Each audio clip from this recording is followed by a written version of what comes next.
Alright, what's good fams? My name's Kono and welcome to my channel. This is going to be my first YouTube video on Monkey See Human Do.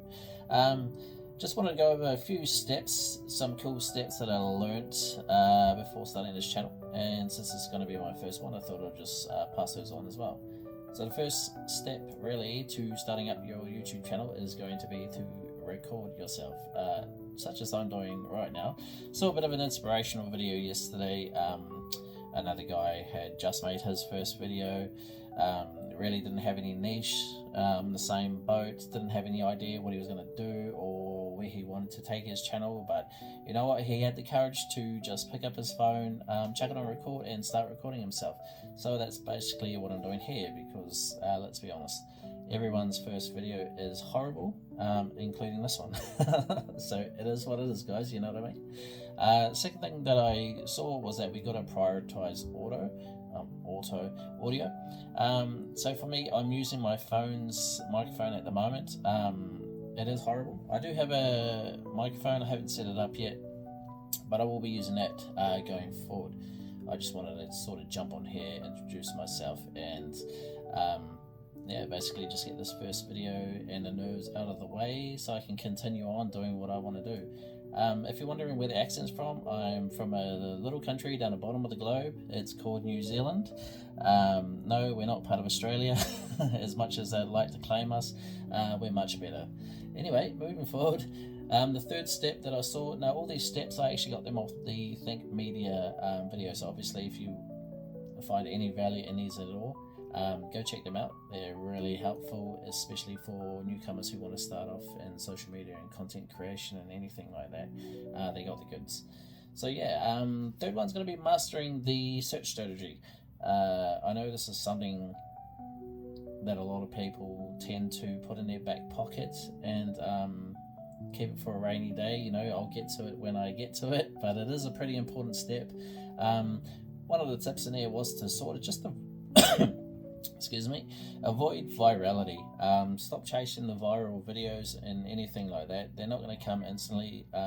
It has happened before, but it's not going to happen all the time. You know, not everybody's going to have that one magic video that's just all of a sudden going to explode and people are going to go crazy for it, and watch time, their attention, everything's way up there. It's just not reality. So the thing is just to keep on keep your focus on growing yourself, and yeah, figuring out growth strategies through different keywords, different tags, different searches and all that kind of stuff. You know, keep yourself informed.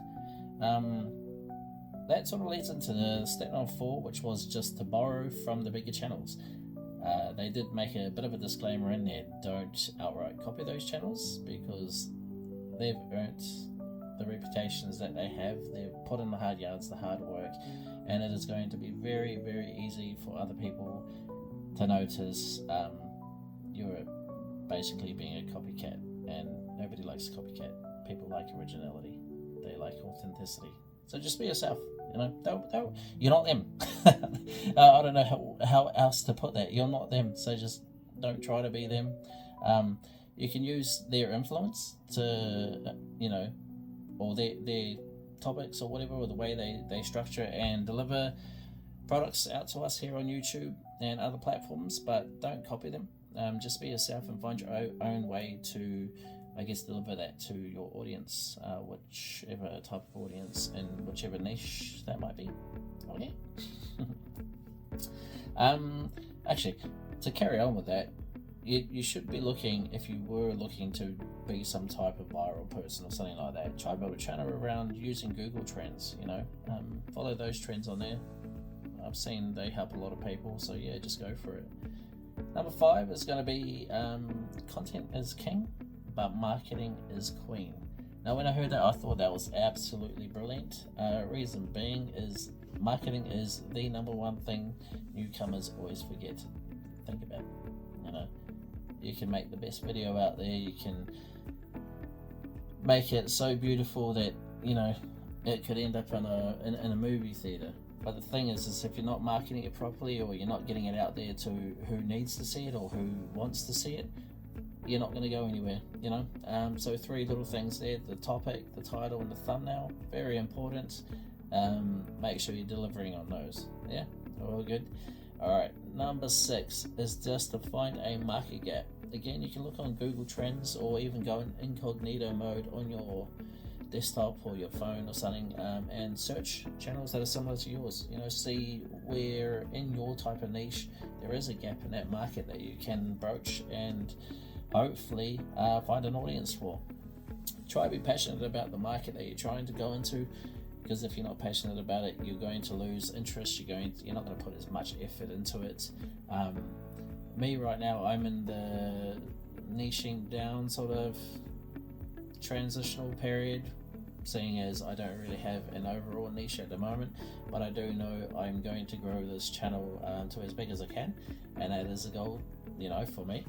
So 1,000+ subs, yeah, all good. Am I planning to monetize this channel? Hell yeah, I'm planning to monetize this channel. Is it going to replace my 9 to 5 anytime soon? Probably not.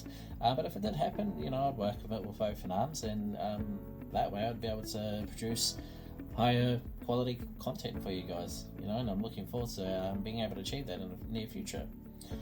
Number 7. Now this is a big one, and it's something that, you know, relates to me personally, because this is just how I view life anyway. But you need to treat from day one your YouTube channel as a business if you are looking to grow to anything of substance.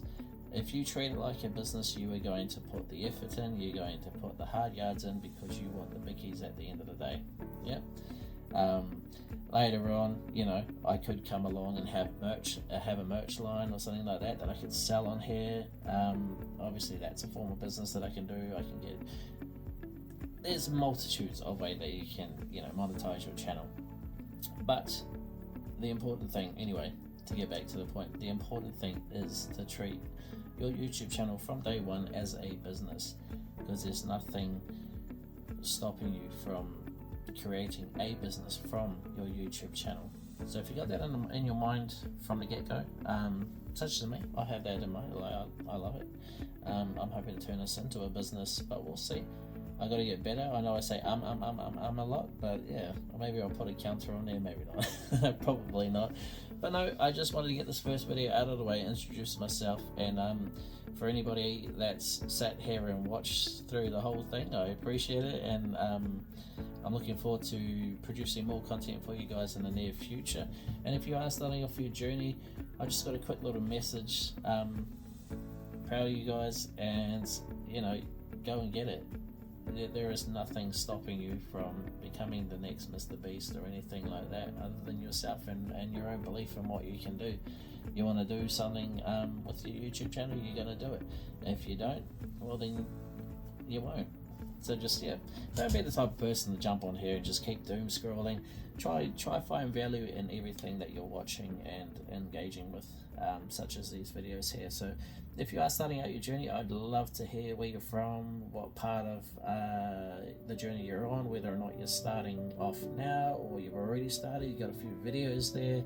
If you think you have any other video suggestions for me to go watch about becoming a YouTuber or social media content creator in general, I'd be more than happy to follow that up and have another look at some other resources that might be out there. Actually, that's another key thing. Just before I do go, I will wrap this up in a minute. If you are not the type of person to jump on your desktop, if you have one, or your phone, and just utilize those free resources that are out there, ChatGPT, you've got other AI resources, Audacity for audio stuff, you know, you've got Canva, you've got for editing software, you've got CapCut. CapCut's such an amazing tool to use. You've also got DaVinci Resolve and all that kind of stuff. So guys, there really is no excuse. You need to get your A into G and get moving, you know. You can't fail unless you never start. Okay. Anyway guys, appreciate it, and I'll see you guys on the next one. See ya.